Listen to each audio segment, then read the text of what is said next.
नमस्कार मित्रों, संदीप नामा में आपका बहुत बहुत स्वागत है।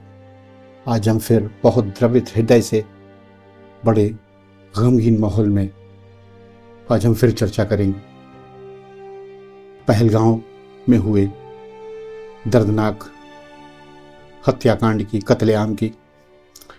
पहलगांव में आतंकियों द्वारा की गई 28 बेगुनाहों की हत्या के बाद भारत सरकार ने कुछ कूटनीतिक बड़े फैसले लिए हैं, लेकिन मेरे कानों में अभी महिलाओं का करुण क्रंदन, जान की भीख के लिए गिड़गिड़ाना, नन्ही बच्ची का पिता के शव से लिपट कर रोने का मार्मिक स्वर गूंज रहा है।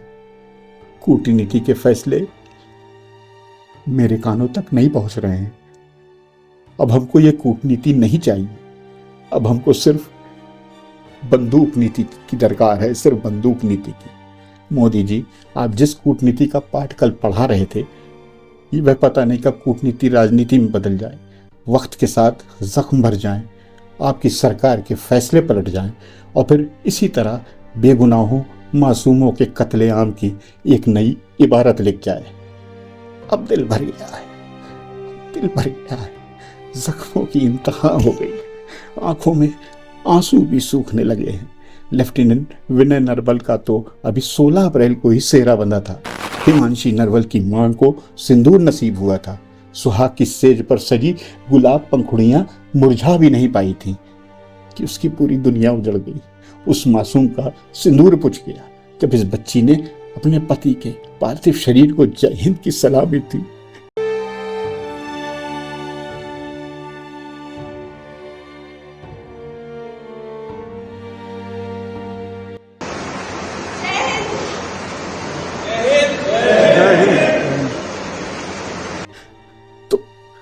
तो कलेजा फट सा उस खुदा से भी मैंने दोनों हाथ उठाकर शिकवा किया। इंसान के हाथ में कुछ भी नहीं तो तू तो कुछ करता। खामोशी से ये जुल्म देखता रहा। जब दिल में इस तरह के जज्बात हिलोरे मार रहे हो तो आपकी कूटनीति हमारी समझ में नहीं आएगी।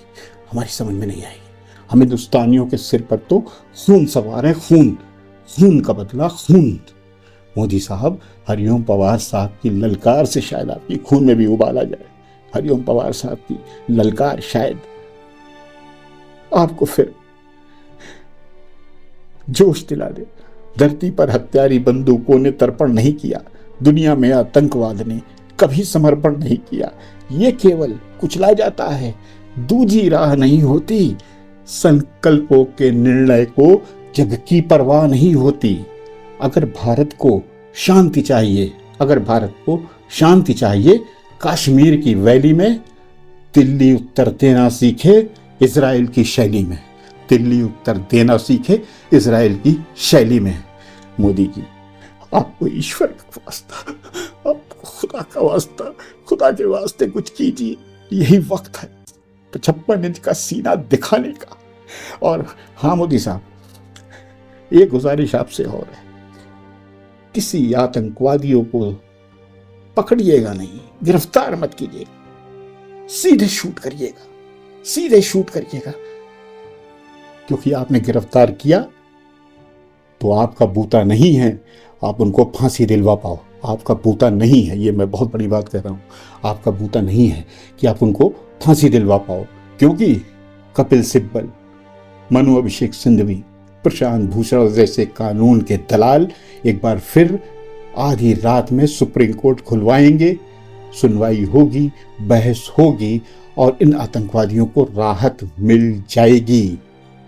आप कुछ नहीं कर पाएंगे, कोई कुछ नहीं कर पाएगा, हम हाथ मलते रह जाएंगे। लिहाजा आपसे बहुत हाथ जोड़कर गुजारिश है, हर हिंदुस्तानी की तरफ से ये आपसे गुजारिश है कि आप इन आतंकवादियों को सिर्फ और सिर्फ गोलियों की भाषा समझाएं। हम इनको मरा हुआ देखना चाहते हैं, हम इनकी लाशें बिछी देखना चाहते हैं, क्योंकि खून का बदला, खून ही अब हमें स्वीकार है। जय हिंद।